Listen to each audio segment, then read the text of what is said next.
So strap in and get ready.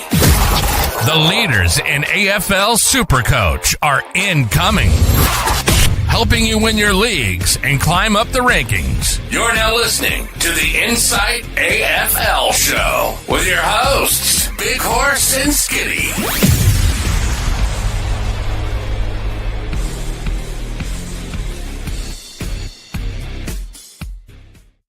Hello and welcome back to another episode of the Inside AFL Show. I'm your host, the SuperCoach Horse. And before I introduce these other guys, I found my Tarzo collection from fucking years ago today, and I'm stoked with it. Yeah, Agro's Cartoon Connection, for those of you that are old enough to remember those days. I fucking nailed it. Yep, I got it. Be jealous. Anyway, back again. Squid, our Wednesday night resident specialist. How you doing? I'm good. Also, I'm not as good as I've just found my Tarzo collection good, but shit, that is an absolute win and a half for you. I just cracked open a can and it didn't completely open my can with the little thingy at the top. So, well, at least one of us is having a good night because mine's shit house. And straight off the plane, back from Singapore, I was going to message him. He was going to message me. We messaged each other at the same time, and we came to the agreement that, yes, we need his expertise here on the show. Welcome back, Hells. Thanks, mate. Good to be back. I know what Agro's Cartoon Connection is, so I'm the same vintage, but what the fuck's a Tarzo? Oh, you don't remember them? We used to get them in packets of chips. So they're like little rounds, and it's got like Agro and all that sort of jazz on it. Like they were collectibles. Okay. Yeah. I can't recall. Anyway, maybe I blacked out for that time. Do yourself a favour, Hurls, and have a look, mate. I reckon they'd be probably 28 years old, if I had to guess. Yeah. No, I can't be that old because I'm not that old. No, Simpsons Tarzos were elite. I reckon I'd say, maybe 25 years old, I'd say. Yeah. I reckon I was it's a fairly long time ago, so pretty happy with myself. For those that are in the WhatsApp group, I'll share some photos later. But tonight we're here to talk footy. Round 4. Hawthorn and Flag Dons are on the bye. For some people, thank Christ, because the Flag Dons are coming.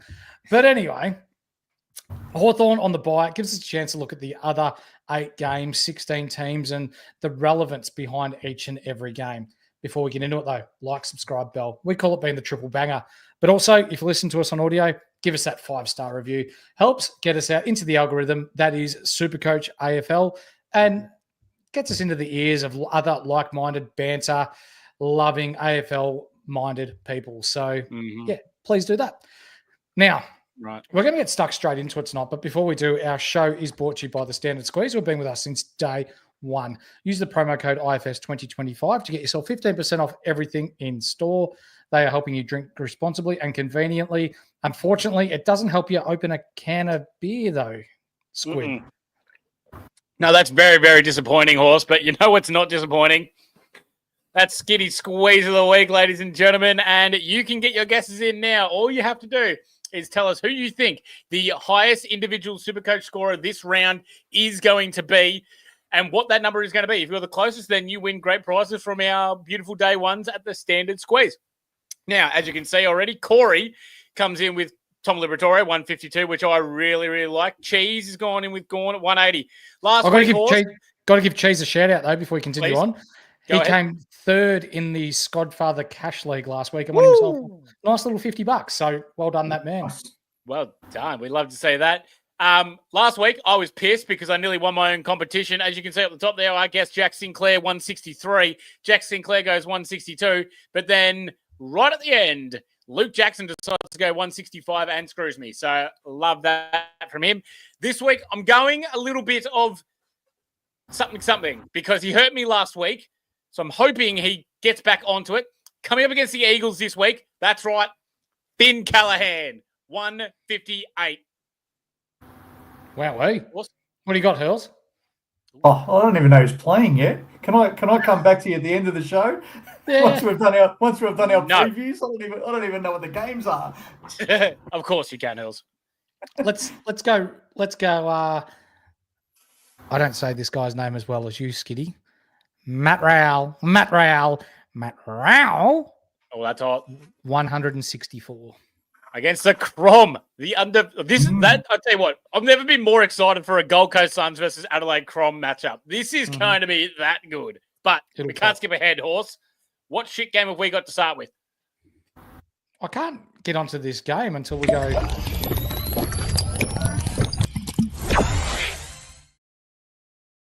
Get your guesses in, ladies and gentlemen. But our first game, which, you know what? Carlton is really, really out of form. And some of the decisions that are made at the selection table are baffling. But Carlton are playing Collingwood. Now, before we start, it is of our understanding that Harry Mackay was put his hand up, to be selected in this game. And the selection panel decided not to pick him. How do you see this playing out, Hurls? Because this screams like they're a club that just doesn't know what they want to do or which direction they want to go in. It's a hard one to comment on, isn't it? Because you don't want to be too critical on someone's mental health and all of that. There's rumours as to why he was out and all that, and I don't want to go there because I don't know if they're true or if they were just Twitter rumours that I heard. But I think if that's correct, that he did want to come back this week and they've said no, well, who knows? Maybe you want to come and play with his bra. Hope not. Jeez. But anyway, let's talk about Carlton and Collingwood. Squid. Yeah. How long until Dacos bottoms out until we think, yep, he's a must-add?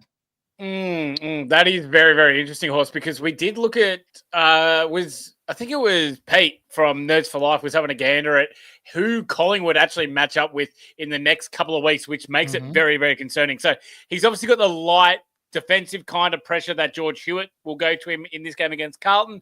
Not much to worry about there. But then we got Sydney next week, which is obviously going to be James Jordan. We hate that for him. Brisbane after that, which is more than likely it will be Berry that will go to him, or they'll just play defensively with Dunkley. And then after that, it's Essendon, who we've seen shut down Will Day before, with a couple of avenues that they can go about it. And then they finally get Geelong, which is more than likely going to be Atkins. So that is a very, very tough couple of weeks for Nick Dacos. I'm glad I don't have him at the moment because it could be a little bit iffy for him. Yeah. I think we're waiting probably 3 weeks. Hurls, are you of the same opinion or? Yeah, I think you're definitely not going to target him at the moment. Jordan's the main one that I'd be scared of. I'm not sure, even Essendon, he's got a pretty good record off the top of my head without looking at stats. I think he goes right against us, even though we have been restricted this year. So I think Anzac Day is about the time I'd start to look at what's his break-even look like. Is he value now? Have we got someone to go from? Like if you've got a Rosie or you've got a Finn Callahan who's maybe break-even starting to get up there, and those kind of types that you want to jump from, I think that's when you'll start looking at him. Yeah, for sure. What do we think of the Perryman, Squid? His role is what we've seen the last couple of weeks at Collingwood plays is a bit of a stopper. And while he's getting CBAs, he's not exactly being an offensive-minded player when it comes to SuperCoach. Yeah, he's setting screens for Dacos, is what you're saying in the early round. And then in the last game that they played, they decided to play him half back as a very deep defender. So can't get around that whatsoever. Any single time that we see a very deep defensive kind of role, like we saw Bo Allen in the pre-games, we were like, oh, no, that is bad for SuperCoach. That is not going to be good. This game, though, I'm glad Corey said it because I was thinking it. I'm glad he's up there with me. Perryman to tag Cripps this week. I reckon that happens 100%. But also, too, It could be more to Walsh, depending on who's more off the chain. Let's just hope it's not Chera. So I reckon it might be Chera because I reckon Chera's been the best mid that Carlton have had so far this year. Yeah, but is he the one that breaks the game open as much as Walsh and Cripps? I don't think so. Yeah.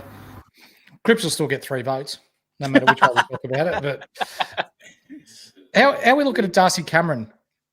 Hurls? The ruck line's real messy, isn't it? I mean, I'm a Max Gawn owner, and I'm hoping he comes good because otherwise just 650 or 60,000 down the drain. But I'm not willing to get rid of him because I don't know where to go. You know, Sherry last week looked like a hammy kind of issue. But where do you go? I mean, TDK has been the best ruck so far. Lloyd Meek on the bye, maybe next week he's an option, but he's not this week. I mean, Cameron is okay. He's not someone I'm overly excited about, though. Yeah. He's a kind of a yes, but kind of a no, man. Like, I'm not quite sure where we're going to go with that. So let's see how he goes this week against TDK, because he's actually been quite good this year, Hurls, and he's been allowing 90 SuperCoach points or less to opposition, which ranks him 5th overall, 5th ruckman to play against. So yeah, and probably the most. I was going to say the most interesting thing about that is, like, TDK has been a free hit for many of us as VC. You know, 2 out of the 3 weeks I've had him as VC, and he's done the 130s. Does that make him a bit tricky this week because he's got a harder matchup? Yeah, I don't think so. I think it's a walk-up VC for anyone that's got him, because there's no Mackay to back him up. There's no Shitnet. You look through their team, and who are they going to play as the backup ruck? Brody Kemp? Cripps. Like or Cripps. Yeah, it's Cripper again. Yeah. So like he's going to get bulk time through the midfield, and I think it's just a no-brainer to slap the VC on him. Squid, Chera, Walsh, Cripps, Hewitt. Do you see their scoring output continuing? Chera and Hewitt especially have been really surprising to start the year. I like Chera. I mean, I think that's the one that we're all, like, you know, circled in that mid-pricer kind of range. Cripps had a pretty shit start to the year in Fenderson, so's Walsh. So they really need to turn it on. Walsh as well, playing outside ball a lot more than normal as well. Made it a little bit iffy, but that's just going to happen with this Carlton midfield rotation. We just need to see a bit more from them, really, because they've been shithouse, and that's in turn intertwining with how bad Carlton have been playing this year as well in the last quarters. It's literally them just getting run over. The other thing that's really worrying is that points to be grabbed for SuperCoach in close games. Carlton have had a lot of them so far, and still we're not getting enough out of Cripper and Walsh, which is really concerning. Spot on. Hurls, TDK. So there's talk of Shitnet returning within a week or two. If we hear that he's coming, are we panicking and just getting rid of him straight away, or do we see how it works between the two? Yeah, I think you have to wait. Like I said before, the ruck situation, the last thing I'd want to do is jump off TDK onto another ruck who starts underperforming, and then we find that, you know, maybe Shitnet plays one game, gets dropped again or gets injured again, and then he's back to a solo ruck, or he still scores your 100 with the dual setup versus the 140 he's getting now. Like, so I won't jump off in one, like the minute that there's a 2 ruck team selection, but I will watch it very closely for sure. Good. For sure. VCs in this game, either Nick Dacos or TDK, Squid? Yeah, that's where I'd be leaning to, Horse. Hurls? I think the other one, if you've got him, and I don't, so he's not an option for me, but I think Houston might have a big game. Okay. Oh, yeah. I like that shout from you. You don't think Cottrell goes to him? Yeah, I don't think he's good enough to run with him, and I think if they're gonna go to him, I don't know. I can see then Nick Dacos getting off the chain, and that's more dangerous. If you're going to put any defensive time, surely you're going to the main man. For sure. Our next game that we're going to tackle is Friday night, Geelong versus Melbourne, down at GMH 7 Tour 20Z Stadium in Geelong. Exactly. Yeah. The big burning question, I'm going to throw to you, Hurls, for this one, because you're an owner. Yeah. Max Gawn.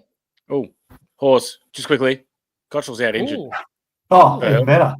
There you go. There you go. Is he? Oh, yeah, he is too. And Evans and Boyd. Max Gawn, bounce back game. Oh. Geelong. I think it has can to be, doesn't it? Has to be. Look, I toyed with the idea last week of saying, shit, I'm just jumping off Gawn. I've had enough. And then I looked at the fixture, saw Geelong So this has to be the game. If you got him, you've got to hope that he comes good in this game. In fact, I'll tell you what I'm going to do. I'm going to buck the trend. TDK's been good to me, but him against Cameron is not as favourable as Gawn against Geelong. I'm VC. Bingo. I'm VCing Max Gawn. Bingo, bango, bongo. I'm doing the exact same thing. Oh, yeah. Currently Gawn is my VC. Yep. Big nut squid. Love it. You know it, mate. But you know what? Against Reece Stanley, who hasn't played at the VFL level or AFL level since late last year. SDK, who's a underperforming ruck. It screams value for Big Maxi, doesn't it? Yeah, I really like it if he's going against SDK, mate. That seems favourable for Maxi. Let's. This is the game where he can really roll out a big one. Yep. The stats this season would suggest otherwise, but I'm actually half interested in if it's not TDK, it's going to be Clary for my VC, and I'm going to tell you why. He averages 132 in his last 3 against Geelong. Even though Geelong have been the better team, he just finds a way to get a mountain of the pill. He's back. He wasn't great Supercoach-wise last week, but he still had 30-something touches. So his ability to find the ball's there. But for that to go from an 80 to 110 or 120 or 130, or his average is 132, he's gone 150s in games against Geelong before. Well, there's some reason for, being a little, not skeptical, but what would you call it, Hurls? I think it's I don't think he's fully back, so I think it's fair enough to be a bit sort of unsure. The thing is, do Melbourne put Petrarca forward again? Because I would, if this was a normal setup, I would say Petrarca and Oliver in the guts, and if I'm Geelong, I'm sending an Atkins to a track, right? And we saw last week that when you send Atkins to someone, he can nullify him like Neil, but then Will Ashcroft and these guys went nuts. So that's the kind of scenario you want if you're VCing Clary. But if they start him forward, it might take that out of the equation. So I don't know. It depends what Goodwood does. The thing is as well, when Geelong and Melbourne have played, I can't remember if Track played or not. That was the only asterisk above this. But Clary normally has a good start to the games, and then they send Atkins to him. I remember him being right up Clary's ass for the last quarters of the Melbourne versus Geelong games. I just can't remember if that was with Track or without, unfortunately. Yeah. Which I can research. In all honesty, it's probably worth, just in case if you're going for a VC on Clary, it's worth me having a look at this. Petrarca. I'm glad you brought him up, boys, because there's very real reason to believe that he could be a mid-forward DPP at under 500K with 152 break-even this week. And with his scores being subpar so far this year, he's currently looking at, if his time forward continues the way it has been, he will get forward DPP. He could easily be a top 6 defender, top 6 forward, sorry, Hells. Yeah. I think he'd probably need, I could be wrong on the maths here, but I think he'd need probably 60% forward time in both games. So they've got Geelong and then they've got Essendon. Which is less than what he got last week. So if he stays in that role, I think he's on track, and he would be very interesting as a forward for sure. I wouldn't be entertaining him as a mid. The one thing, and I didn't see the game last week, but I did hear some commentary that people were saying he looked a little disinterested. Now that worries me a bit, and is that the whole Melbourne situation is a bit on the nose, isn't it? So yeah, I don't know. He's currently at 36.8% forward. So for those that need to know the numbers, you need to have over 35% in your non-dominated position in order to get DPP. Yeah. So it needs to be forward both weeks. Yep. Squid. Yo. Xavier Lindsay, if you've got him, are you holding? So real quickly as well, tracking back to that Clary VC option as well. Petrarca did play that last game against Geelong, the last time that they played. Atkins went to him. Atkins had 11 tackles on track. Clary had 31 and just dominated the game, really. So, and Melbourne won that game as well. So there is a good chance that if Track's in the guts, then they'll send Atkins back to him. Lindsay, 1 to 2, is it not? Yes. Yeah. Probably It's more a tough likely one. to be 2. Yeah, right. So if it's more likely to be 2, that's really 3 because then he has the 9 in there, which is a pain in the ass. And then it's another week with the 9. So that's really 4 of no cash gen. No, he's gone for me. Hurls, any other opinion on No, that? I think it's a good talking point though. What are you doing with Lindsay? I had him in my trade outs early in the week. He's now not in my trade outs because of the different structure I'm going with, but I'm not necessarily keeping him the whole time either. I'm going to have a look next week and see if Travaglia plays again with Steele back. Cool. And if Travaglia looks like he's a must-have, then I'll probably still get rid of Lindsay next week. So I'm not saying I'm keeping him the whole time, but I think I will keep him this week.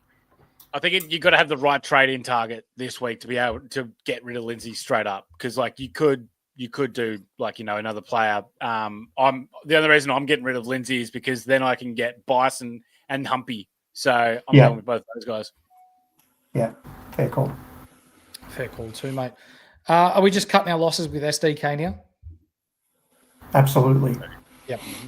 I don't think we're going to touch on that too much more. He's if you've got him, cut your losses, and I'd even go if you don't have Bice, you go down to Bice and get similar scoring output for $250,000 less.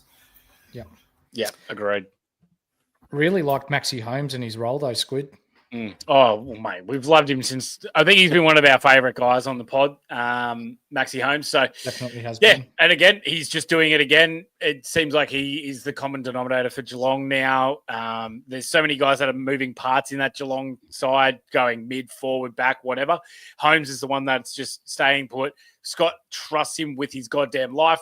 And look, if I was a Geelong supporter, I'd be trusting that foot too. He is fantastic. So, hey, look.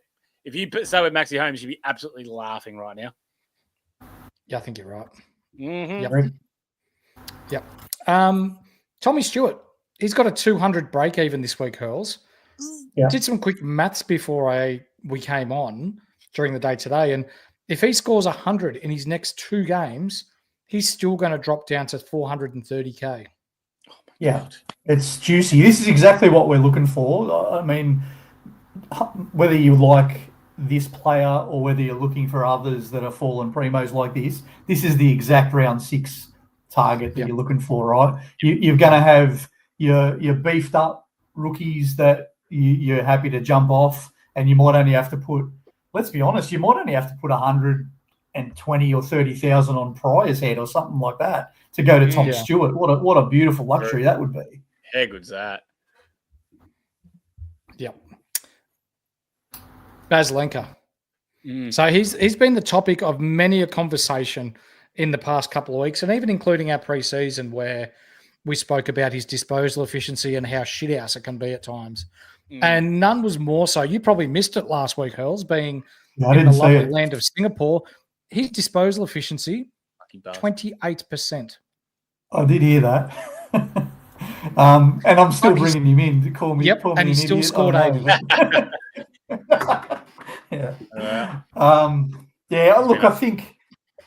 I think that gave me a little bit of encouragement that he still scored 80 with 20-something% disposal efficiency. You would expect that that's an outlier even for Baz, and you would expect disposal efficiency to end up around the, let's say, 50% mark. Even for an average ball user, 50% is okay. So if he's going to get 80 with 28%, I'm still thinking you have to jump on.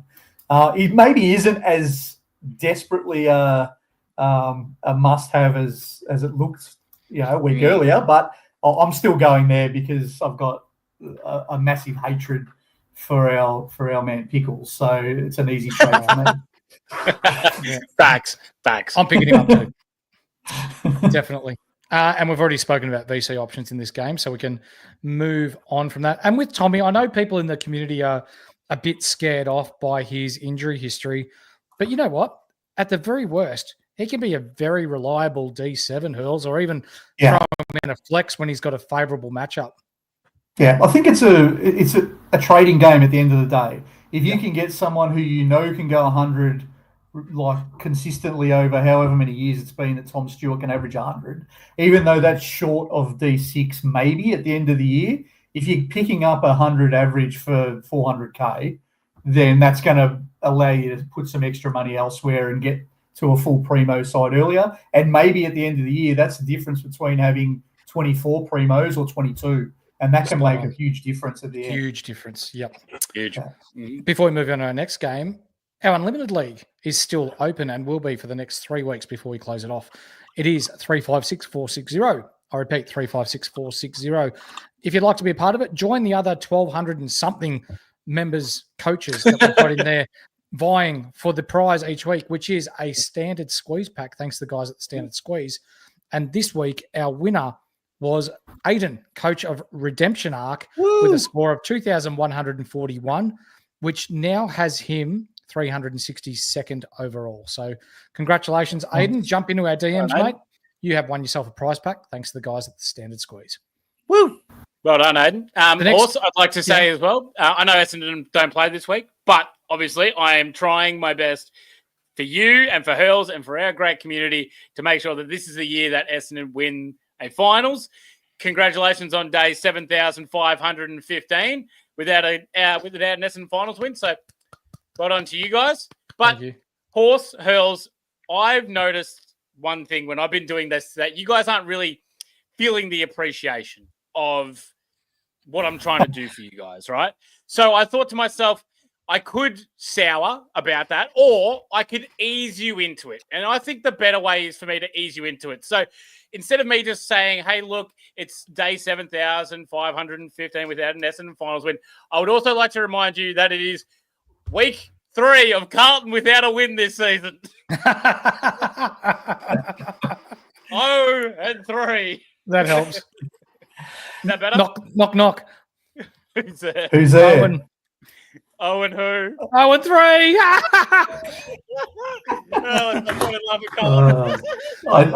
I did see even North have a win. I did see while I was away. Made me chuckle. I saw some tweets talking about the Carlton commemorative beers coming out. The Carlton Zero.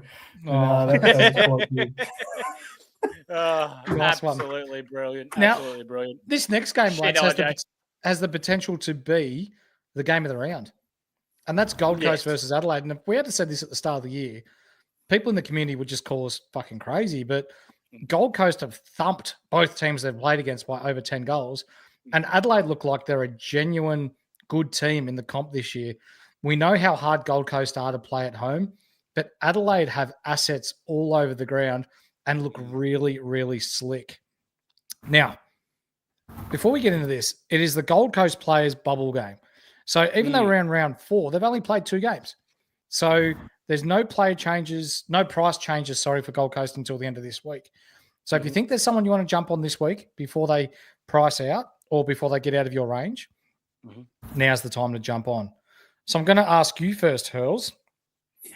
Bailey Humphrey. He has averaged 107.5 over his first 2 games. He has a negative 55 break even. How do you see his role continuing on? We've spoken in the preseason about your cash generators, your stepping stones, and your keepers. How do you see this one playing out?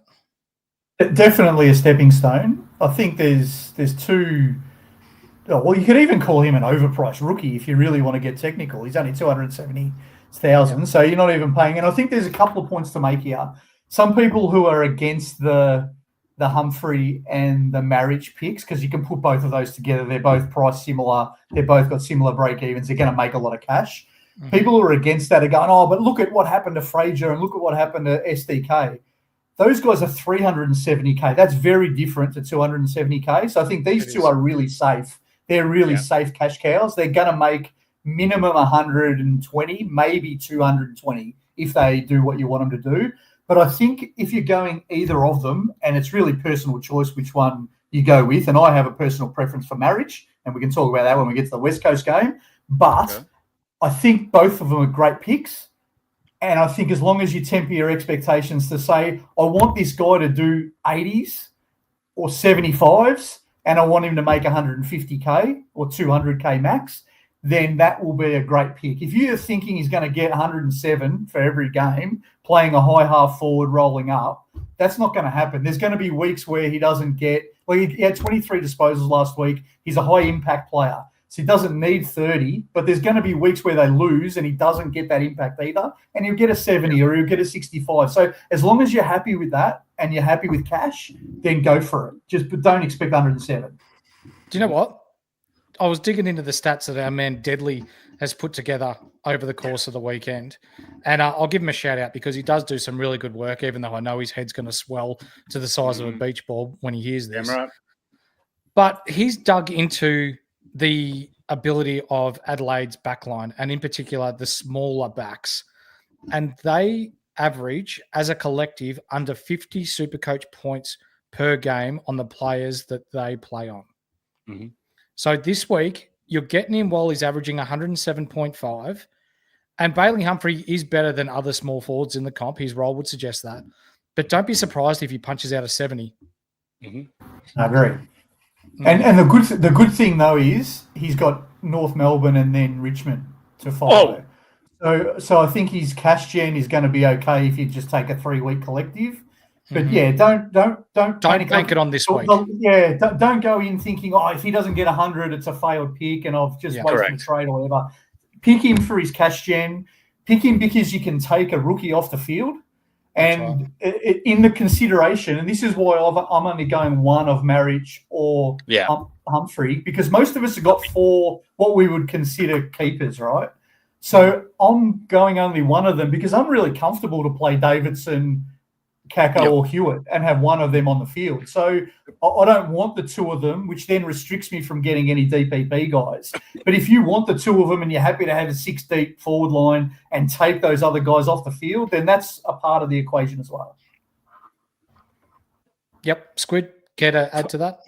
Fuck. No, he paints a great picture, doesn't he? He's like an absolute artiste. I thought that was fantastic.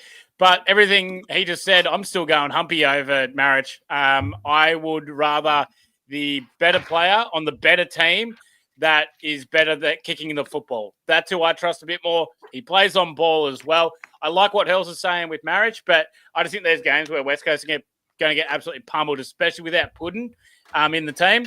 And I think that's worse for Marriage. He needs some help down there to be able to play that defensive role. But yeah, as Hell said, though, not expecting a huge one out of Humpy this week, but the next 2 are juice. So, but I still reckon either one of them, you can make that call. It's just that I'm going Humpy over Marriage in this argument. Yep. Sam Flanders, he's going to have a bit of a fall. The Diddley, he's going to have a bit of a fall given he scored 71 last week. He could become quite a nice forward option when DPPs roll around if this forward sticks, Squid. I want to ask this question to you, Horse. How many weeks do we envision that his injury management will be keeping him forward? Do you know what? If it's this week and then next week and then DPPs drop and he plays 3 games and qualifies for forward, count me in. That is juice. Let's hope that is the case. Yeah. His best chance is because of the fact he hasn't played much, because you have to play 3 to qualify. So providing he plays this week and next, he plays the 3. So his best chance of getting forward is if he's managed again and he gets it now. But I think either way, he's going to get something, isn't he? He'll either get forward or mid, won't he? That's right. He's not playing. He's nowhere near the defence, so he's going to get one of those 2 DPPs. Is he mid defence already? He's defence. No, he's just defence, I think. Okay. Yeah. Sam Flanders had 41% CBAs on the weekend. No, he's defence mid already. Oh, is he? So he can't get forward. Oh, then he can't get defence mid already. Yeah, scrap that. Well. He can't get it. Shit happens. Wishful thinking. Oh, well. Just a quick one here, Horse. While we're touching on the subject of Marriage and Humpy, Higo just goes, can you have one of Marriage or Humpty in the flex and have both Hurls? What do you reckon there? Yes, absolutely. Or one forward and one mid as well. You can absolutely do that. I think it depends on your structure. And for me, I'm not going both because I'm also bringing Baz in this week. So I just can't get everyone. But so I'm having to make a choice between these 2. But if you can make it work to bring both of them in, they're both going to make you the cash that you want. I think these are 2 gifts that we don't normally get in round 4 of SuperCoach. Very, very true. Adelaide looks very good to start the year, and this is their first proper test. Peatling looks as though he's going to get forward mid DPP. If you've held him this long, I have to ask you why. But second of all, if you've held him this long, you may as well keep him now that he's going to get DPP, Hurls. Oh, yeah. Yeah, if you've held him now, I asked the question too because I had him for 1 week and then I moved him on straight away. So yeah, he would have been killing your scoring so far. But yeah, if you have held him, maybe out of reason, and maybe you want to keep him as a forward. I don't know. I just think he's going to be his 75 to 80 guy at Adelaide because there's too many mouths to feed. Yeah. Ian Johnson's asking who's Baz. Open the app and look up Barry Hall. That's why I was doing this. For those ones. Bailey Smith. Bailey Smith. Barry Hall, Kizza gets it. Yeah, Barry Hall. Yeah, Kizza gets it. One of our favourite players here, the Slug, Jake Saligo. Fuck, he started the year well. And he's also going to go very close to getting forward DPP, believe it or not, Squid. At 476K, he's got a 67 break even. He started the year with a bang. He's gone 114, 108, 108. Now, he's currently sitting at about 27% from my last check of his forward stats. So he needs to spend a little bit of time forward. But if he gets this is a sneaky potential 100-point SuperCoach forward that we could get. It's a slippery little slug here, Horse. I rate it. We just need to see that happen. So I think it's going to be tough against Gold Coast, and especially that we didn't see a shitload of it bump up against North as well last week.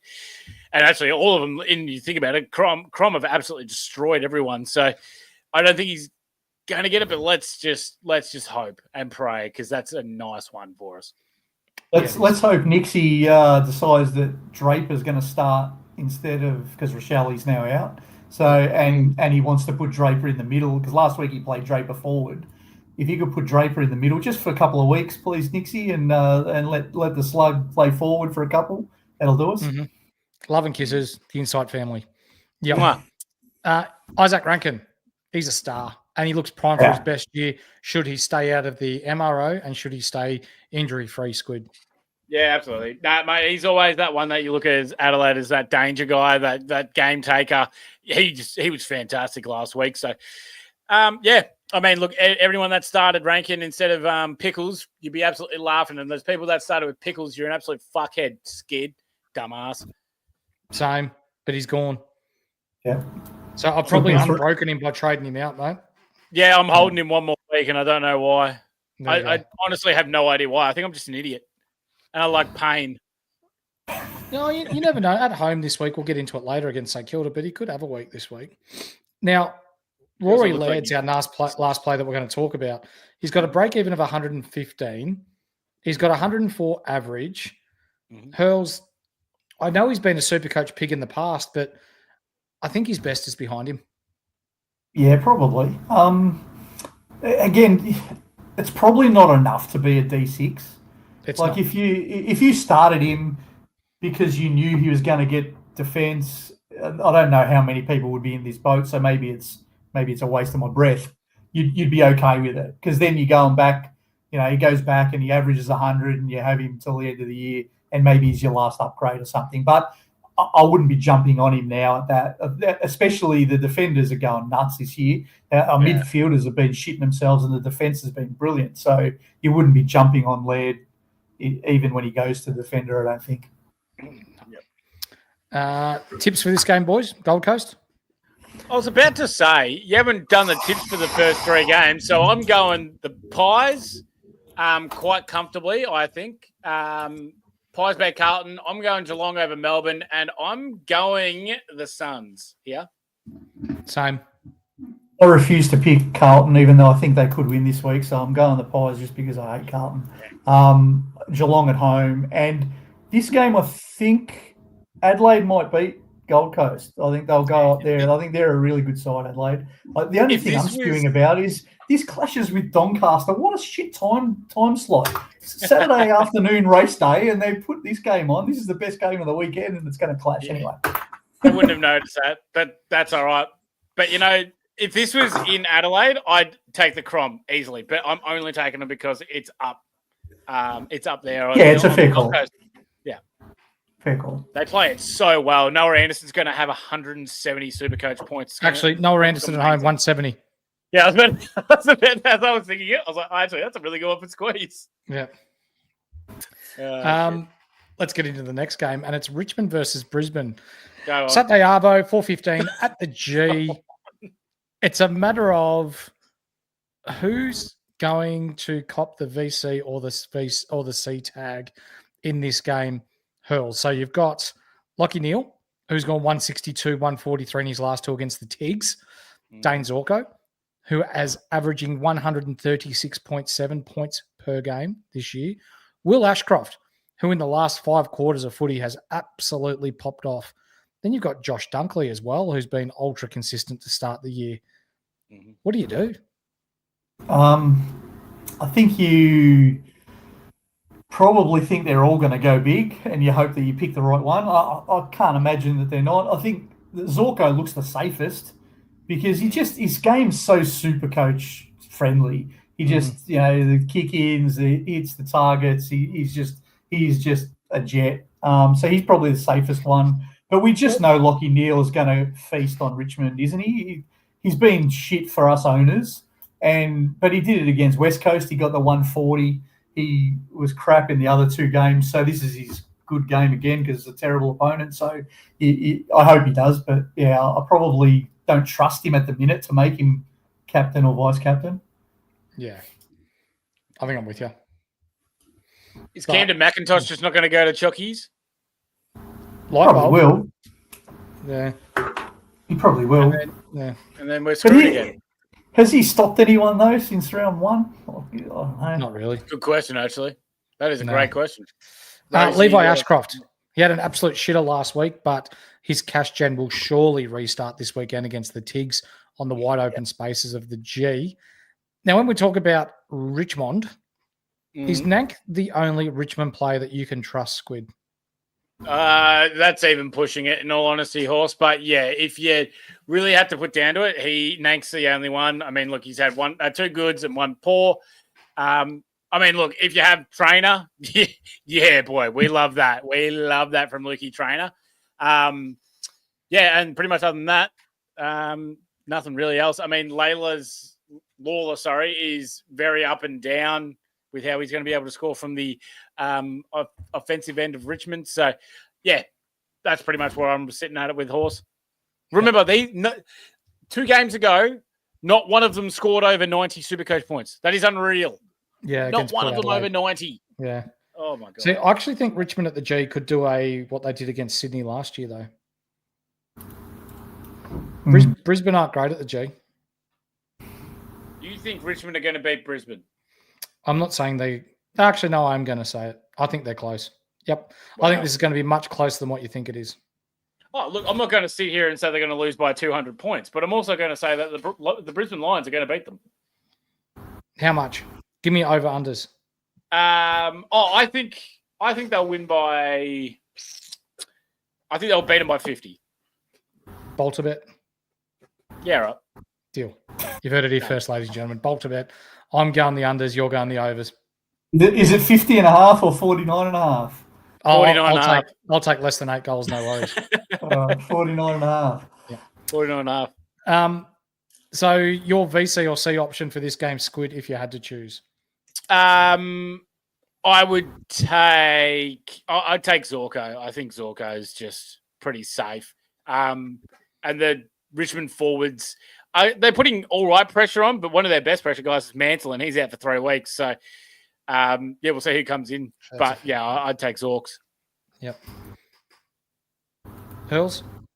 Yeah, same. And I put my hand up. I was wrong on Will Ashcroft.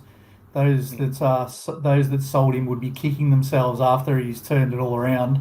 I think the tags to Lachie Neale have just helped him. They've trusted the others more, and he's running amok. So yeah, absolutely. if you held him, great hold. Well done. Yeah, he is super unselfish as well, and his team first by an absolute mile. He just does it right, Will Ashcroft.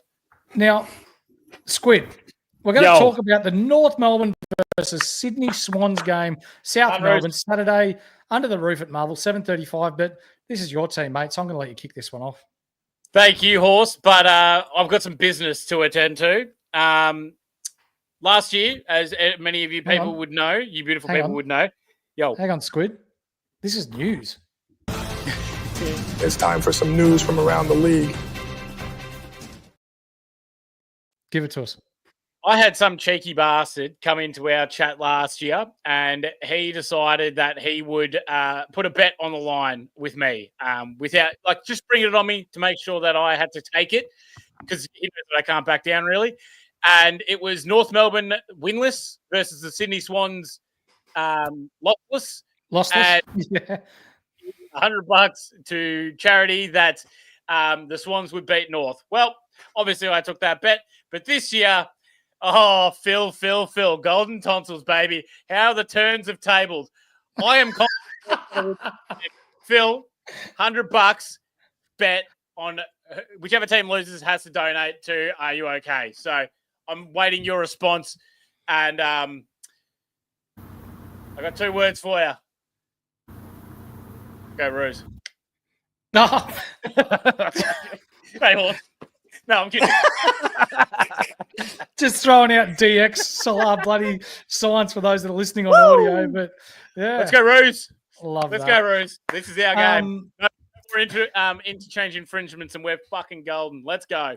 Yeah. So I've actually tipped North in this game. I think they're going to bring it home. Sydney have a bit of injury. A bit of an injury cloud over them, so to speak. Hurls and Mills is another 4 weeks away, and Papley's no good, and there's a few others that are not quite right for Sydney at the moment.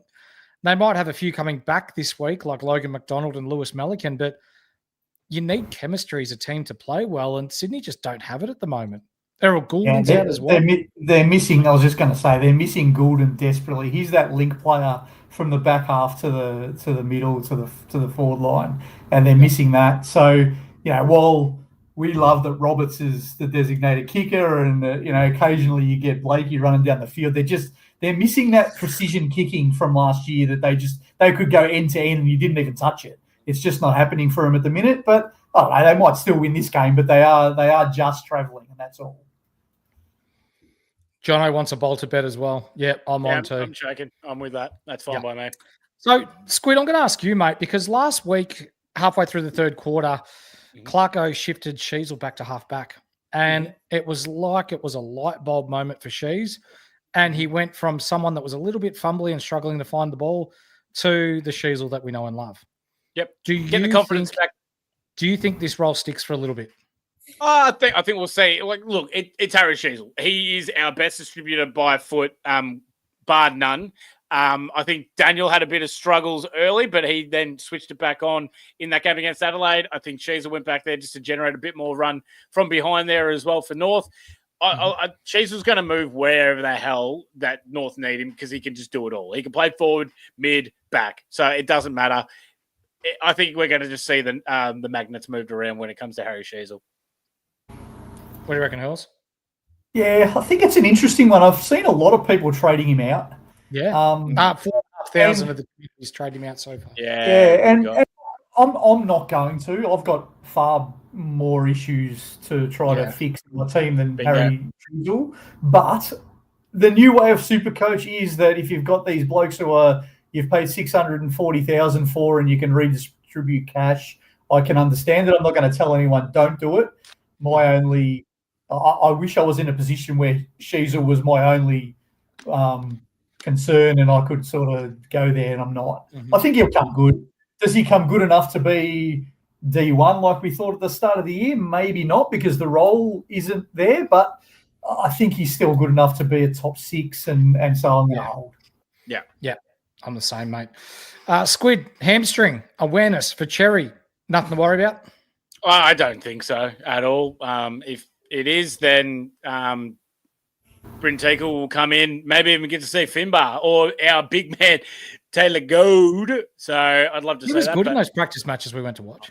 Mate, he's got such a good mullet. He's just a huge jumper and good tackle. Unfortunately, a good mullet has nothing to do with SuperCoach performance, though. Or does it? Have you not seen how good Baz has gone? Ruben Jimby has transformed his career from being shit to not as shit. Come on, mate. You're talking out your ass here. Will Ashcroft. Lockie Will Jones. Ashcroft. Yeah. Lockie Jones. Come on, mate. But See, Sam look, Draper, he can't even kick a drop punt. he cut it off. He's 5 straight around the corner. What are you worried about? No, I know. It's fucking embarrassing. But anyway. Hey, also, hey, look, I'm just saying. But yeah, X I think should be fine. So we don't, no wuckers there. Is Caleb Daniel affected if Sheasel goes back? I don't think so. I think that's the best 1-2 combo out of half back that you got in the AFL. Yeah, you'll probably find he hits more targets if Sheasel's within 20 metres of him. Absolutely. Let them play the Luke Ryan, Jordan Clark game.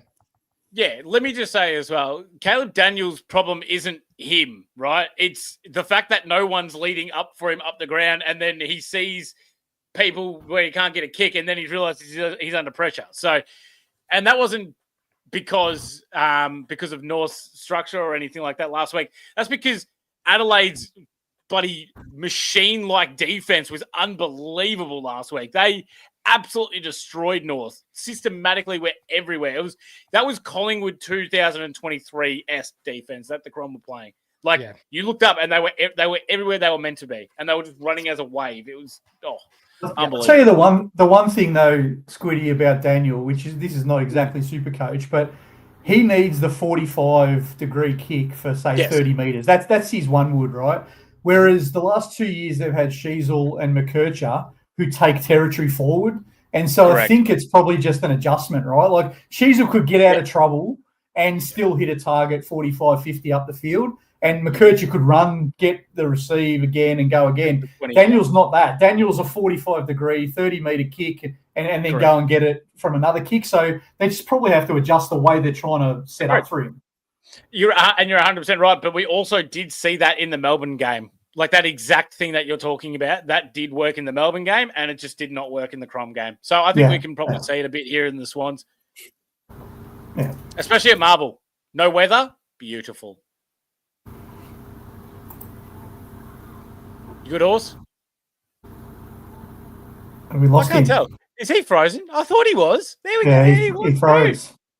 Oh, that's all right. What was our next bullet point, Squid? We've lost it. I didn't even look at what the next bullet point was, but I think Roberts. I think Roberts was on there. I don't know. He was somewhere on there. Can you tell me about Roberts? I think Matty Roberts is doing exactly what we wanted him to do. So he's now slotted in nicely to my D4 after a bit of a restructure. So I've moved him from D3 to D4, and I think he's perfect. He's the distributor out of there. I don't know. Do North allow the designated kicker a bit of footy? What do they normally do from that point of view? North aren't the type to put someone on like a designated kicker in the defence. It'll most likely be Costanti just trying to do a little bit of buzzing kind of forward pressure to do it. Otherwise, they haven't really had anyone that's been able to do it in previous years. There's a chance that Will Phillips would, but I would say there's more of a chance of him going to Heaney than or even Chad, if anything. I think they'll just fluctuate between both of those, and we'll see it from there. But the other interesting thing with this, Roberts is no trouble. I think the interesting thing this week, Sydney went back to McCartan before their bye, so they had McCartan and Hamling as the two keys, which then obviously allowed Blakey to not necessarily take one. And I hope they stay with that structure this week for us as super coaches, because if they don't, if say Hamling isn't in the team or McCartan goes back forward, the problem with that is if Blakey has to be accountable, even if it's Darling or if it's I don't think I'll put him on Larky, but it just makes it a lot harder for then Roberts to get that easy possession. So hopefully that stays. 100%, and I think that also works well with McDonald coming back into the Swans team as well. And God, I hope, as much as I'm a big fan of Joel Hamling, I hope he's on Suva this week. Finger licking good. He's still on track for the Coleman, but the Hogan versus West Coast might take him to the top of the leaderboard this week. Hey, I told you the Suva for Coleman at $17. You did. He's thereabouts, that's for sure. Damn right, mate. Damn right. We're just having a little bit of a chin wag, mate. We're just up to how good Foss looks, but Supercoach hates him. Yeah, shithouse, isn't it? Oh, hang on. Yuck. You go up top, mate. You're a toppie. We all know that. The missionary master is what they call him, ladies and gentlemen. Unreal here. So yeah, I know that, ladies and gentlemen, sorry about that. That was my own fault because today I was doing some work outside and I had to clean the solar panels, and then I flicked the switch in the box to solar only. So it's been running off the batteries all day, and I just forgot to switch it back onto the grid. So it just ran out. So you get Good job, mate. There you go. What are we doing with Riley Bice? Have you spoken about him yet? Because I feel the likes of Logan McDonald and Lewis Melican, and then you've got Matty Roberts, you've got Dane Rampy, you've got Ollie Florent, you've got Sam Wicks, and I know I'm missing someone else in there. That's all of a sudden a pretty deep back line. Nick Blake, he'll be did I say fine. him? He'll be fine. They couldn't drop him. You don't think so? Nah. He was nearly their best player and got him over the line against Freo. Is he a sub-risk? He only had 14 touches. Yeah, but he had 14 touches and he won the game, didn't he? I don't know. We were on air, so I don't know what he did. But he got a lot of points now, don't I? I'm hating a bit. Who would rather, would you rather Bice or would you rather Moraes from Port? Moraes. Nah, Bice for me. Until he's not in the team anymore. I think Bice can score. Yeah. I'm not trying to hate on Moraes, by the way, because I think he's a good rookie as well. He's a good rookie, yeah. Yeah. No, I just don't. Maybe I'm a bit of a until proven otherwise kind of just. Everyone's a sub risk. Let's be honest. Every rookie is a sub risk. So I don't like to necessarily worry too much about that. I would have never predicted never to start sub last week, and I did. So you just can't go into your selection or your trades and that thinking, oh, what about this or what about that? Because they're all sub risks at that price. Yeah, it's true. Matty Roberts Hurls, does this role stick for him? Don't worry, continue. We've already done that. We did talk about him. He was the one we did talk about. Yeah, we think it will. Yep, Chad Warner and his DPP watch. If he gets forward status, it's a good shout. I'm not interested in him as a midfielder, but as a forward, yes, please. Mm-hmm. Could see Will Phil go to him this week. That's interesting. Mm-hmm. Yep. Any VC or C options out of this game? No. Flag Sherry baby. Good to go. Sherry, good to go. Squid should be. Should be all sweet, mate. From all I've heard, he's going well. Training all right. Main training tomorrow there. Awesome. All right. So who's winning, Hells? I have to go the Swans. Sorry, mate. And how do I get rid of that? Delete. Oh, there we go. Beautiful. And let's get back to the show, Horse. GWS versus Sydney, 110, Sunday afternoons down at the showgrounds. Squid, give it to me straight. GWS by how much? GWS are going to kill him. Absolutely kill him. Hogan's going to kick an absolute bag and a half here. This is Callahan, Tom Green, Josh Kelly running absolute buck wild all over the Eagles. Winnie Blues is going to have a game. Oh, yeah, boy. Yeah, I think 10 goals. Tsunami. I think more. I'm with Jono. I think this could nearly be 100 points. Damn. Huge. Yeah, especially without McGovern. They're not going to have an experienced backman down there. It could get real ugly. Poor Puddin. They just won't be able to cover the transition run at all. No. They just don't have it. Actually, they're going under. As soon as markets open, Squid, I got on Jesse Hogan 6 goals at $15. Oh, piss off! That sounds like a gift. What the hell is he paying? What's he paying now? Carry on. No idea. I need a bet. You can have a look though. I need a bet. But Hurls, does the gov out hamper or help Marich in his new role? I don't know. Hamper. This was one of the 2 games that I did watch last week. Even from Singapore, went to the pub and watched it. And I thought he was still getting kick-ins. He got 9 kick-ins for the day. I thought he was still getting them even while Gov was there. So logic says he's going to get all of them now, like however many points GWS kick, he's going to get the lion's share of those kick-ins. So I think, and this is why I'm a Marriage over Humphrey buyer. Same. I think the floor is a bit safer with Marriage because of the kick-ins and the role that he's going to play. There's going to be a shitload of footy down there, which doesn't guarantee anything, but it means that he's the one that can kick down there. Like, if you remember, they tried, what's the Brisbane bloke that they got? He was no good. I can't remember his name.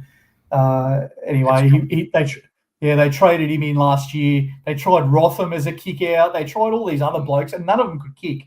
And so they've now found Marriage who can kick. So I think he's going to get all of their distribution. But what he might not get without the governor is he might not get the intercept marks that Governor's in the right position and he can then float in. That might go away, which might mean he goes back to the 70s that he got the week before. For me, I'm comfortable at the price to get 70 to 80, like I was with Humphrey anyway. And if he gets 100 one week and a 70, then that's going to do the cash gen that I want from him. So I think he's a good pick.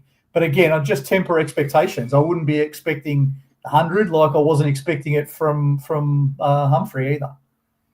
No. Marriage's DE by foot disposal efficiency is really, really good. James P nailed it. Alex Witherden. That's the man. Yeah. Grant's got it as well. Yep, sorry. Over 80% disposal efficiency by foot. And he's averaging 27 touches in his past 2 games. The ball's going to live down there more, which means more of a chance for him to score. I'm with you, Hurls. I am all over Marriage. And if I had to choose between the two, it's him over Humper. Yeah, I think he's just a gift. Like, if you remember, and he's not exactly this player, but remember that year that Jack Zeeble had forward status and he was 250,000, and it was just a gift. And I view this similar. He's not going to take the same amount of intercept marks, but he is going to get the distribution of the ball. He's a cheap version of Roberts, really. So I think it's just a gift you have to take. And take the 150 or 200 grand and move on. Yep. I'm going to have to boost. Okay, fine. I'll do it. Okay. Oh, fine. You should still have 2 left, shouldn't you? I got 5, actually. Yeah, good. Oh, you have to boost if you haven't used any. Yeah. On that, though, that's a really good call, Squiddy. I've seen a lot of people go, I'm using my 3rd boost. I don't want to do it. Yes, it sounds like a lot. But boosts are there to be used. You're going to use them before the buys anyway. The only reservation with a 3rd one is you'd probably do want a couple for upgrade season.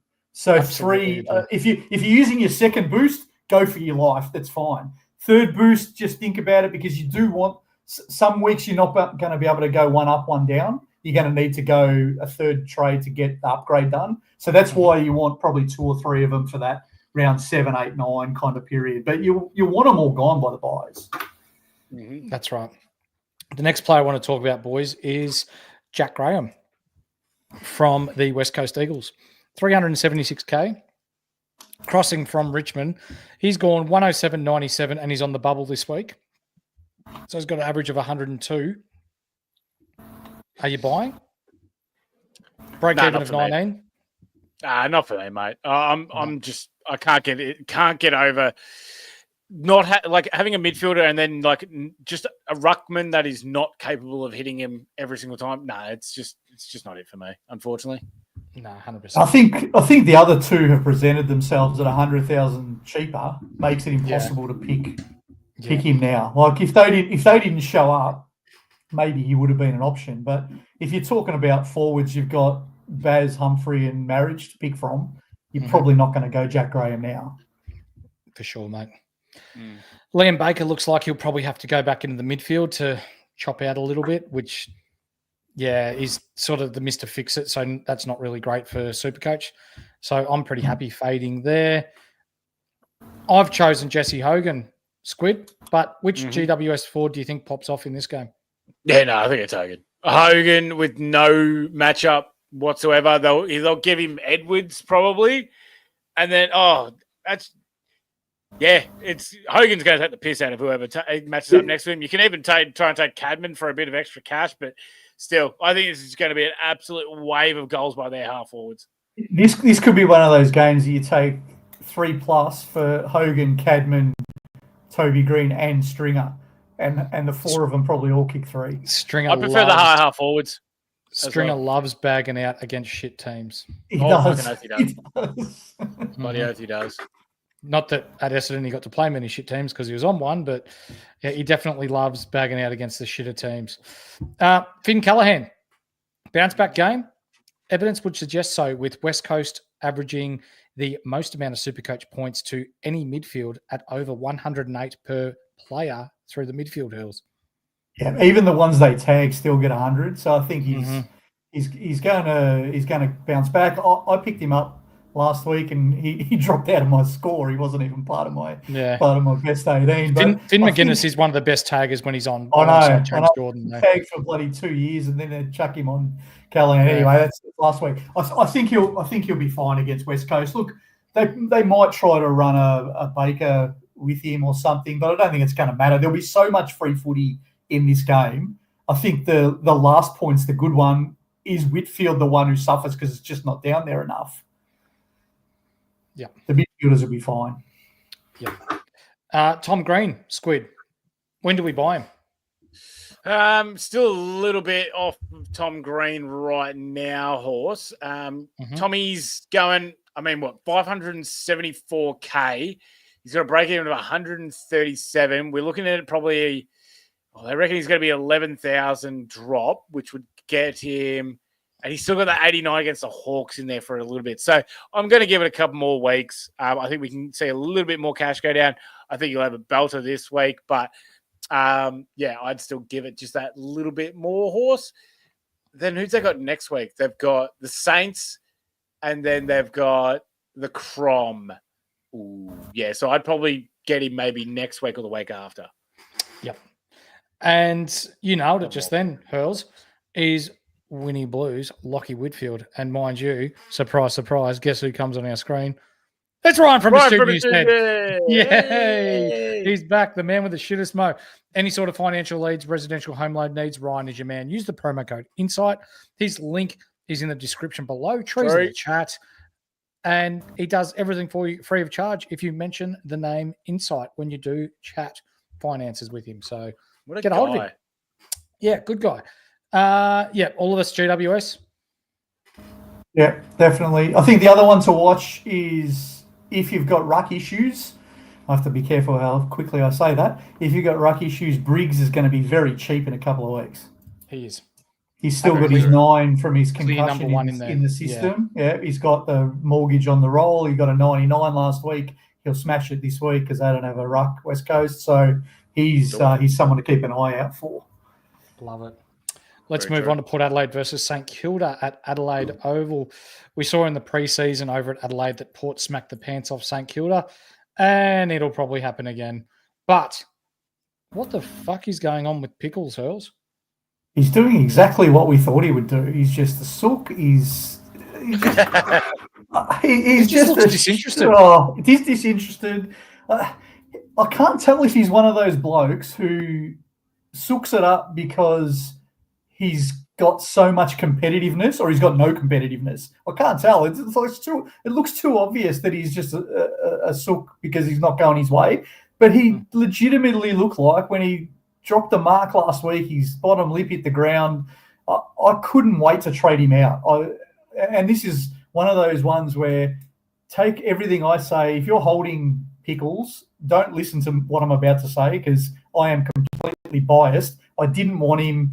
I wanted to fade him. I caved in when Butters got injured, and so I can't wait to get him out. So he is out for me this week. I don't care if he gets 100 and he's F1 for the rest of the year.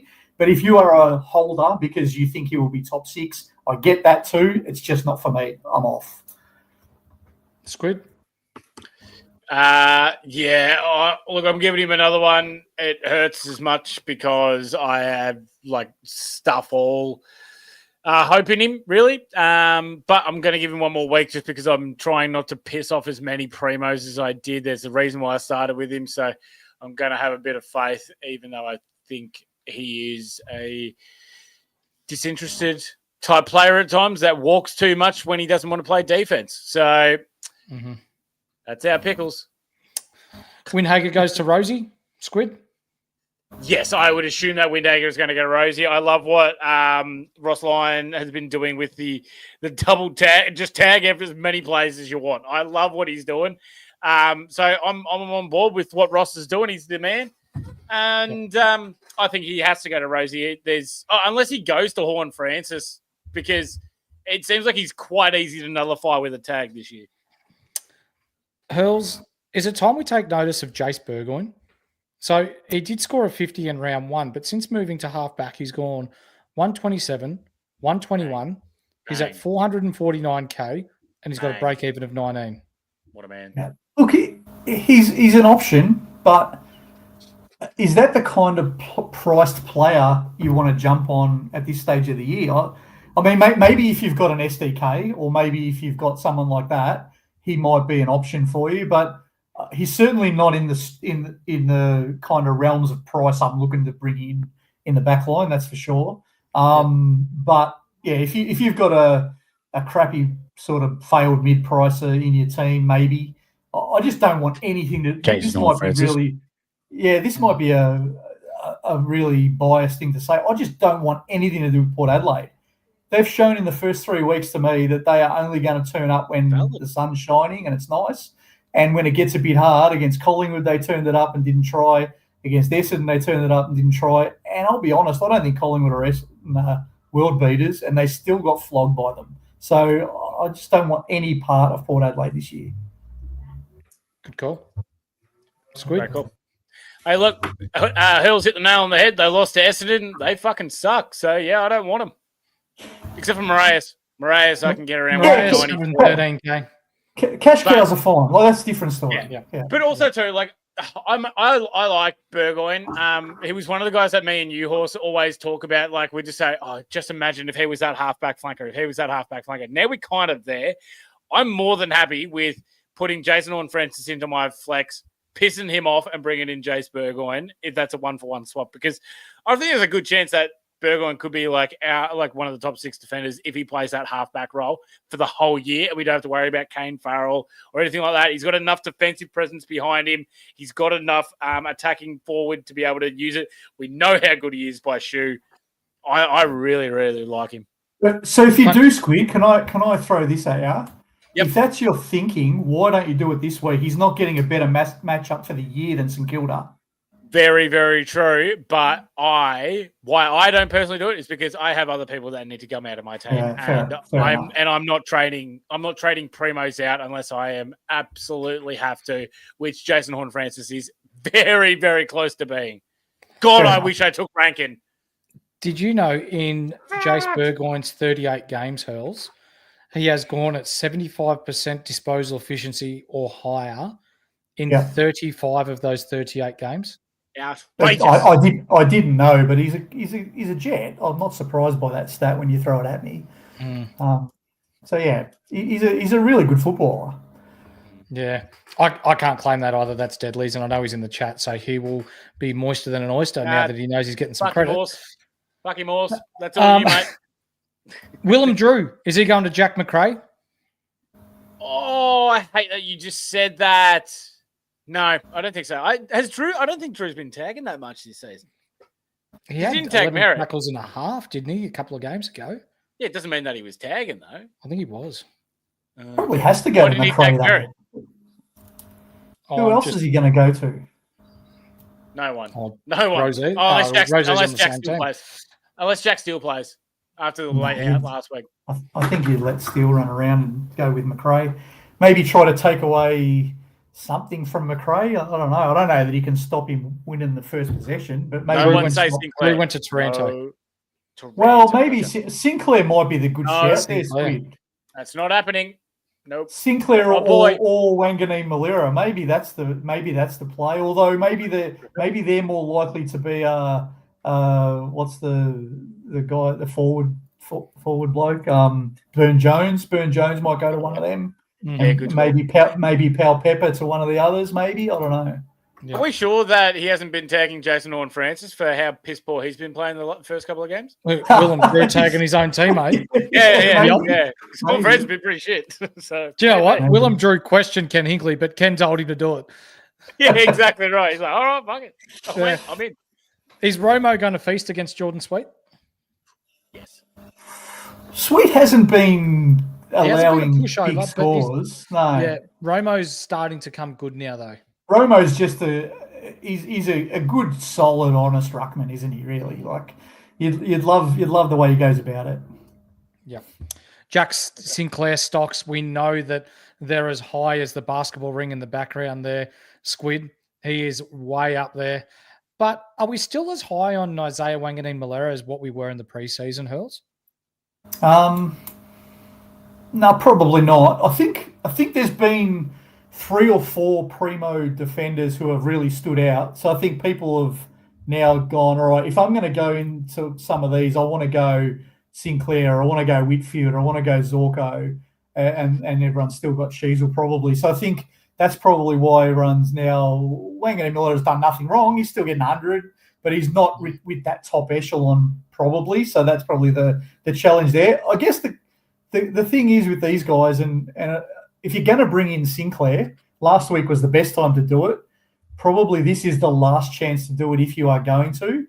But then it gets to a point where 620, 640 is just too expensive. And if you start bringing those guys in, even though they are good scorers, and even though it feels good to own them, if you're buying 640K blokes like I did last year, I think it was even higher with bloody Luke Ryan, it just kills your ability to upgrade later on because you're wasting too much cash at the highest end. You want to buy low, not buy high. So just got to be careful when you grab these blokes and hope that he has a shit game and you can get him for 580 later.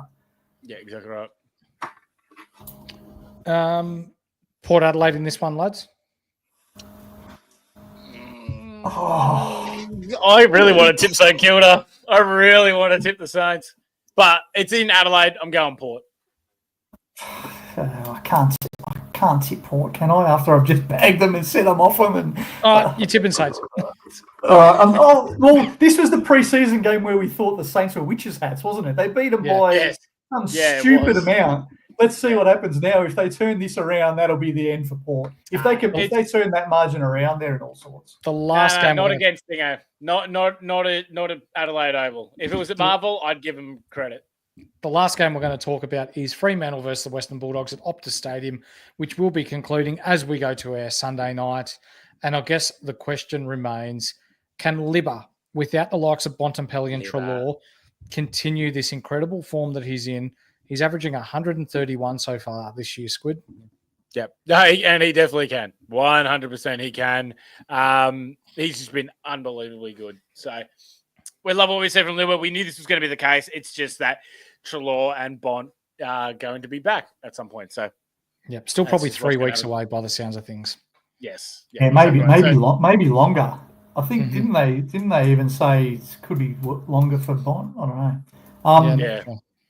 And nothing's changed. We knew this would happen without those two, but we didn't pick him because we were worried about concussion. We were worried about that kind of stuff. Age, I think and then coming back. The beauty is that he's not hurting any of us because not really anyone's got him.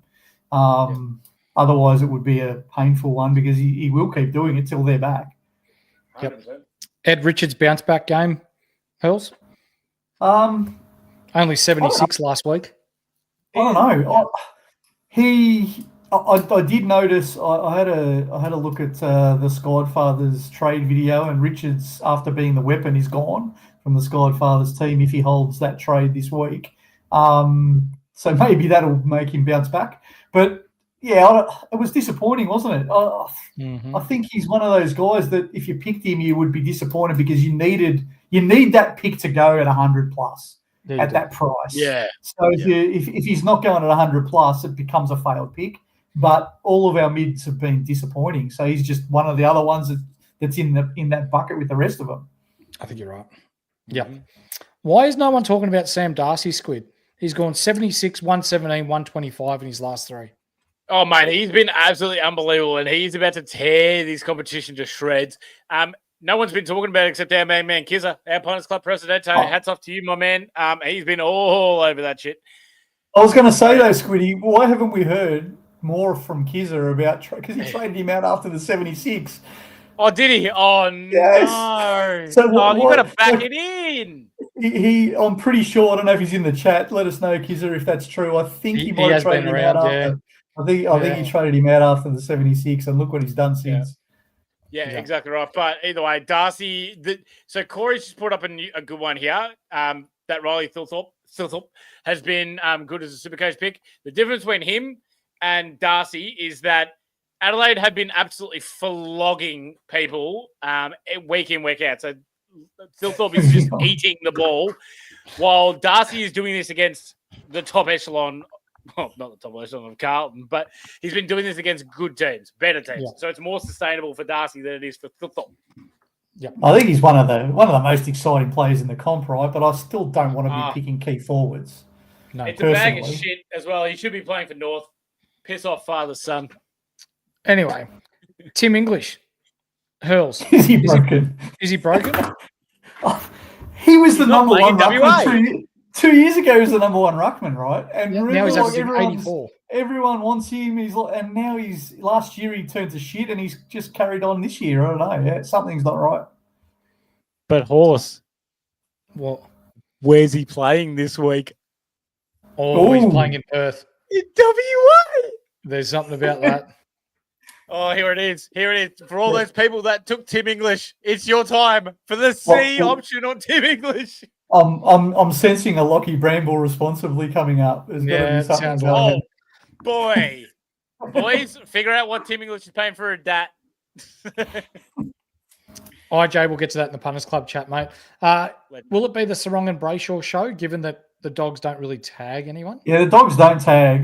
Mate, I mean, Sarong's probably due, isn't he? Brayshaw's done what you would have wanted as an owner.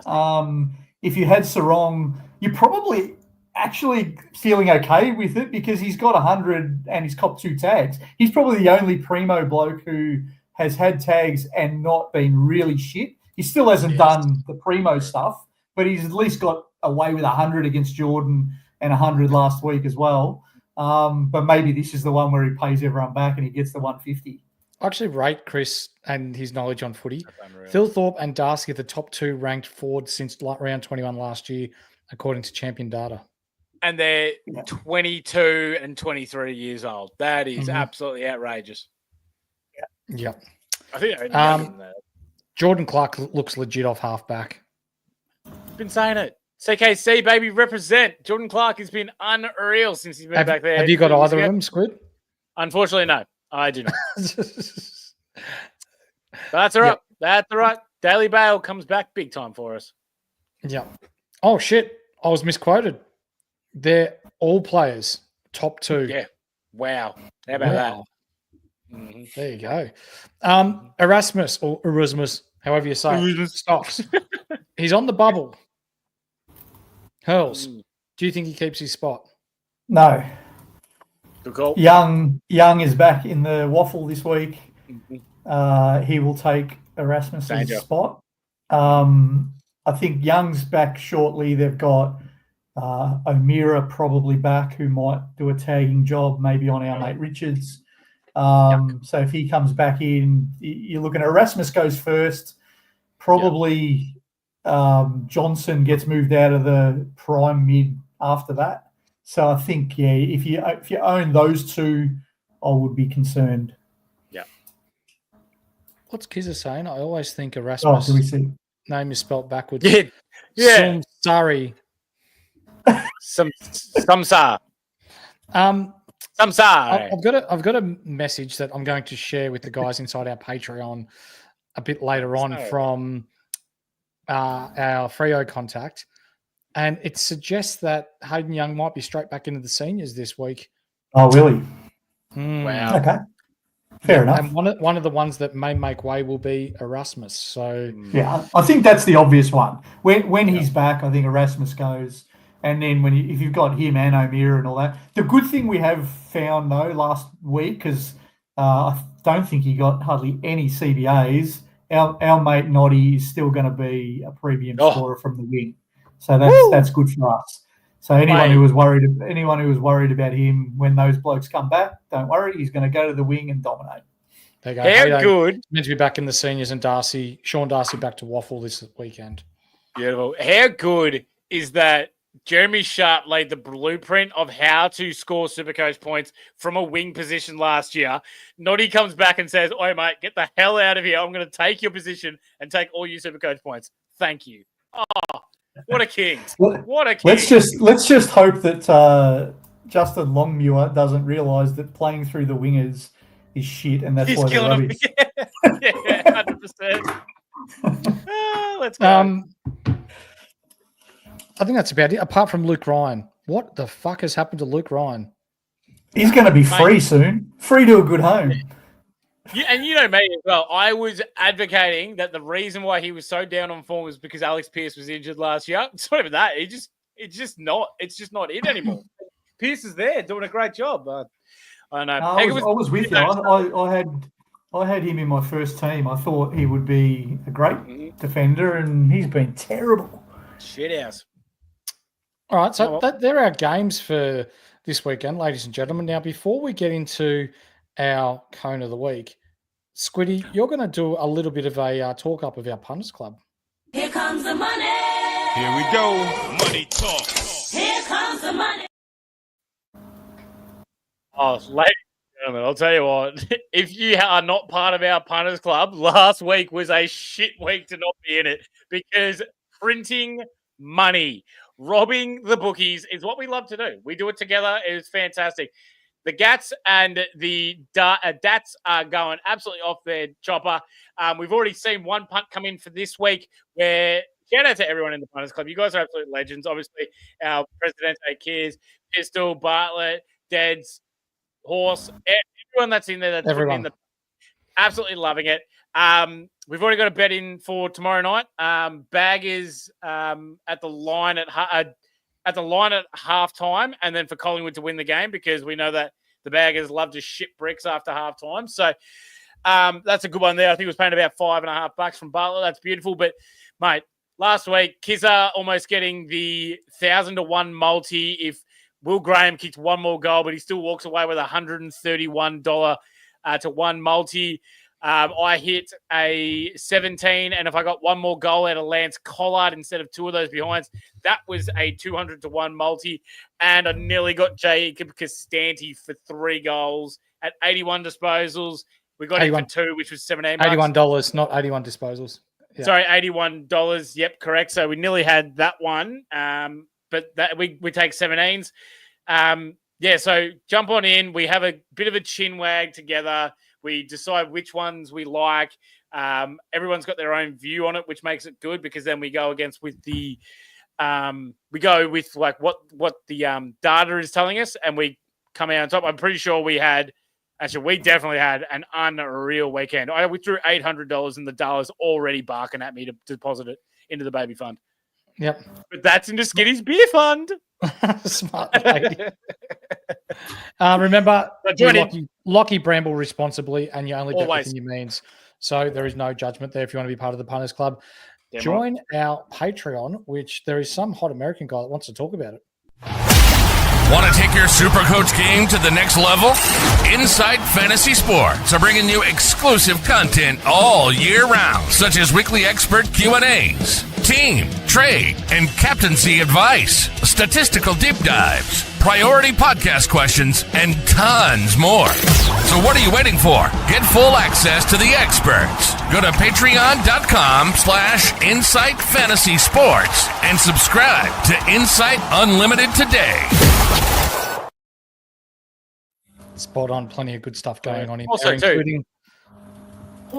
What you said before as well, mate, where you were like, the boys are so on top of like when the prices first come out where we see good value. As you said, you got Hogan for $6 at $15. He's now into $3.70, which is bullshit. And one of the other boys, Damo, as well, he said Ashton Moyer, $7.50 for two goals if he's not the sub, and then he's already into $5. So, ladies and gentlemen, it's just that bloody easy. Apparently so. Now, it comes apparently so. Got to play it down a little bit. Yeah, now, man. there comes a time in a man's week or a lady's week where it's hump day. They get home from work. They've had a shit day because they've still got 2 days left at work. They may have listened to the Insight Fantasy Sports podcast today where we talked about DPPs to try and lighten the week. But then They get home, they cook dinner, and they think, fuck, I've still got 2 more days of work. And they go, well, what can I possibly look forward to for the rest of the week? And then it's like a light bulb moment hits. And you know what that light bulb moment is? It's Squiddy's Cone of the Week.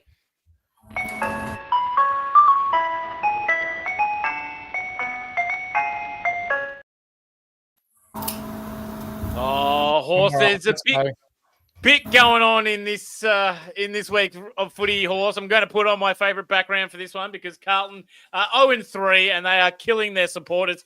The D's not much better. West Coast, we're already expecting that, so that's all right. But we can't be seeing this kind of crap, Horse. The Tigs have won a game. North have won a game. These teams need to get on their bike and start moving along. So I'm going to give them a bit of a smack up the arse, a little bit of this, a little bit of that.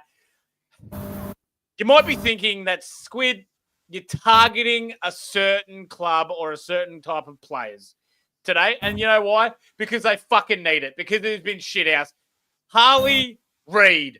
Absolutely love him. But my God, does he look disinterested. That is, he just, the whole of the West Coast Stadium stood up and flipped off as one. And he didn't give a shit still. Unbelievable. He needed to be better than that. Harley, little one for you, mate. Weakest piss, be better. You're the number 1 pick. You should be better than that. Sam Mitchell, right? Sam Mitchell. Mate, fuck off. You got Tom Barrass. You got Josh Battle. And now you're like, oh, you know what? I'm going to go back over to the West. I'm going to get Harley Reid. And then not only am I going to get Harley, I'm going to get Oscar Allen as well. I'm going to make sure that no one else, you're already on top of the ladder. You are already taking the absolute piss out of the competition. You have the Hollywood Hawks. You're doing flips and whatever this is. And you're taking the piss out of everyone. And now you want to go get those 2 players as well. Mate, piss off. Stay in your own lane. Do something else. But then that draws me to the Cone of the Week, Horse and Hurls. Oscar Allen. You're meant to be the fucking captain of West Coast, and you're having exit interview conversations with Hawthorn already. Are you taking the piss? What are you going to be leading the club into? A ditch? The surf? Where all the sharks are in the bay down there in West Coast? Oh, my God, that is an absolute fucking disgrace. There is a reason why the eagle is not soaring anymore. And actually, West Coast Eagles, why don't you have the eagle that flies around the stadium anymore? That was fucking sick, and now you ruined it. I hate this crap. Oscar Allen, West Coast, Ali, the whole of Western Australia, especially the bloody Perth newsletter. Weak as piss, be better. I tell you what, as a local, it's not much better than the Perth newsletter. I think that's good. Perth newsletter. It sounds like someone from the school cafeteria is writing a letter. Oh, yeah. That's right, the Western Australia newsletter. That's right. I think it is the Perth newsletter. Sounds better. It's more appropriate. Oh, Either is, whatever. Is too all funny. of it. I'm coning West Coast. Whatever. Yep. Whatever. Yep. Fuck it. I'm looking forward to seeing the cone of the team of the year for the cones when we're going to try and put the state of WA in there. But there you have it, ladies and gentlemen. It's West Coast. It's Oscar Allen. It's WA and the WA newsletter. You are the cone of the week.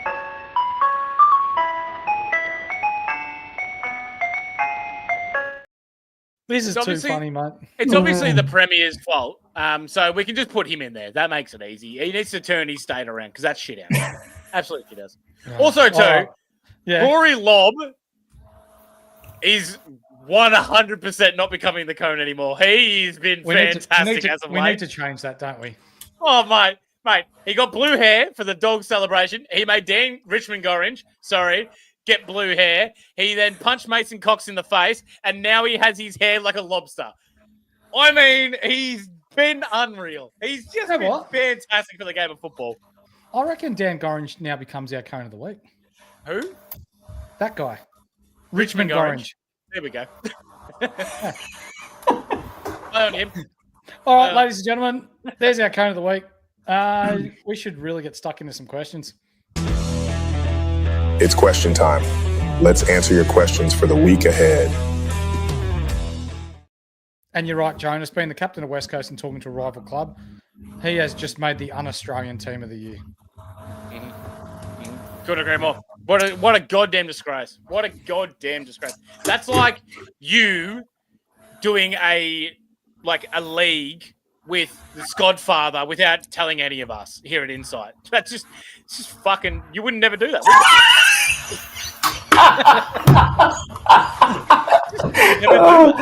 I coughed that. Lucky I told everyone. Yeah, it's lucky you let us know. Oh my God, seeing Horse twice on hump day while trading out the horny man feels so satisfying. Mm-hmm. That is a good day. That is a good day. It's a really good day. Kizza, if Shannon Neal doesn't get up, do they send SDK forward with the Stanley knife? Oh, geez, I don't think they send SDK desperate. forward. Is SDK even fit? Didn't he get subbed out last week? Yeah, it probably hurt him. So, he did get 2 more years on his contract, though, so he's probably happy again. Oh, okay. Yeah. Yeah. And he's sharing some love, mate. What a man. And his brother's about to absolutely get paid by St Kilda. Isn't he? Hey, Hurls, what's for lunch since it's 11 a.m. there? It's just a bit after 11 a.m. Chris Davis, hold Lindsay or Pryor? I'm holding Pryor. Pryor. I'm holding both, but Pryor's got lots of cash to make. Yep. Mm-hmm. Steedsy, nice to see you, mate. Gone, 50K off hold. That wipes off cash from the Bice trade. I also have X and TDK to target mid or def primo. Yeah, I think you've got to hold Gorn this week. It's only 50 minus 50K if you trade Gorn. If you hold Gorn, then you're not losing 50K. I'll tell you the other reason why it's an okay hold this week is because I entertained it. I thought, do I get rid of him? Do I jump off? And then I was like, who do I go to? And I ended up saying the best option to go to, I think, is Lloyd Meek after his bye because he's got a dream run and he's also dropped 30, 40K. So if I'm going to trade, it's going to be gone to Meek. And so you don't actually lose the money. You just go to someone different. Yeah, good call. Chris Davis, do you think Zorko the Magnificent gets rested in the fourth quarter when Brisbane are 10 goals up? You can't predict that. Maybe. I don't think Brisbane are going to get to 10 goals up. I think you can't look. There's a lot of games with an early injury, so you can't. There is the odd game that happens. It obviously happened to Rankin against Essendon, but most games have an injury, and that's who gets subbed. Yep. Rosie, to your man. Matt Rao. Mm-hmm. Oh, look, anytime I can get Matt Rao into the side, then I will definitely do it. It's a bit of a luxury trade, but it's good. I was about to say, if you don't have other Spitfires that need to be done in your team, then I would deal with them first. Then I'd get Matt Rao. Katie, thanks for joining us. Is Bailey Humphrey a treat or trap?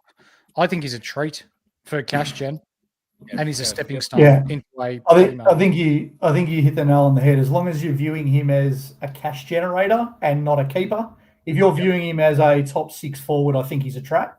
But if you're viewing him as cash gen, he's a treat. Yep. And they could easily get to 400 after that. Richmond after this week of Adelaide. Yeah. Deadly, I think I fell in love with Jace Burgoyne today. Yeah, he did. Welcome to the Jace Burgoyne love session. Pickles is the kind of bloke that cries over spilt milk. Damn straight. We need to get that Pickles chat up and going again, don't we? Pickles is the kind of bloke that gets folks like Hurl's butt hurt when he doesn't turn up. Hurts me as well. He hasn't turned up. He's only turned up 3 times in 18 games. 17 games, sorry, Hurls. Yeah, we should have seen it coming. We did, and we still went there. We're idiots. Yeah. You forgot to mention Patrick Voss, who kicked the ball to the West Coast guy, who then kicked the goal and then poked his teammate in the eye while celebrating. Oh, that's so true. I did forget that. Yeah, Patrick Voss, weak as piss, be better, mate. That is not. I know you still won, but come on. DJ Gardner Holmes, thanks for joining us, mate.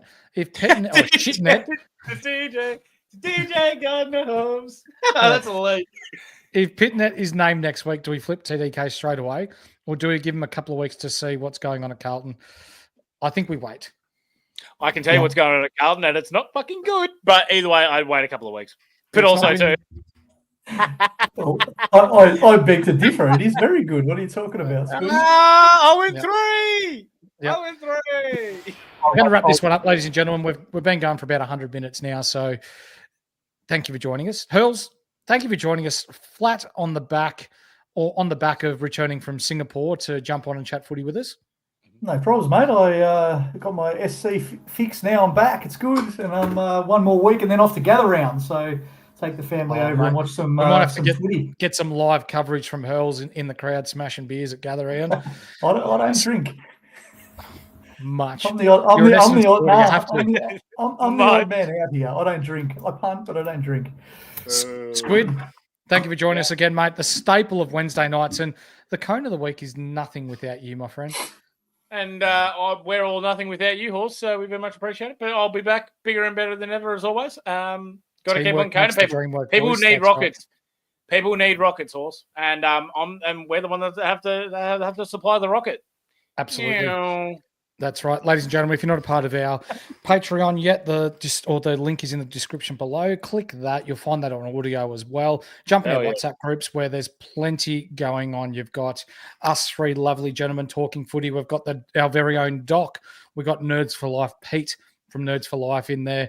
We've got Deadly, who's just stats coming out of everywhere to help you make the best possible moves you can. And we've currently got 3 inside our WhatsApp group that are inside the top 100. Including someone that's 4th overall at the moment. So if you want to hear different people's advice on different players from a different perspective, and maybe those that are doing quite well, talk to them. It's a free and open forum for you to use in order for you to be the best SuperCoach players that you can be. And did you know that Carlton has not won a game for 227 days? That's nearly as long as what Essendon have not won a final for. No, it's long may it continue. And Jono, you're right. 227 days.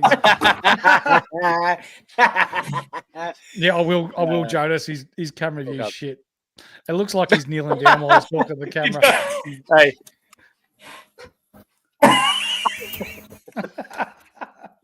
Anyway, love it, mate. We're the Insight Crew. We'll be back Sunday night where we review round 4. We'll catch you then. Flag Rose.